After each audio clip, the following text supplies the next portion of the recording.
We've got a list of applicants, their scores in 2 categories, and in order to move on to the next phase and get an interview, their 2 scores have to total at least 13, and each score has to be above 5.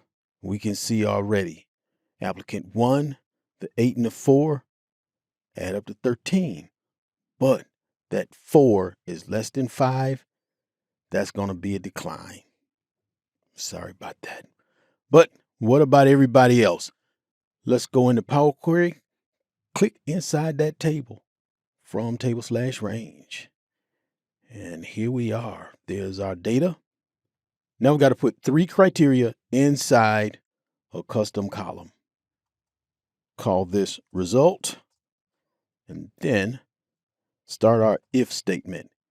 If portfolio score plus application package score is greater than or equal to 13 and application package score greater than or equal to 5 and portfolio score greater than or equal to 5, then interview.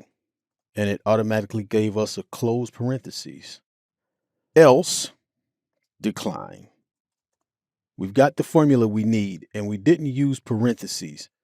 That if statement knows to look all the way across all of those ands and go to the then, and then if all of that is true, then interview. If it's not true, then decline. Let's click OK. These are the results we wanted, and now we know who gets bad news and who gets the good news.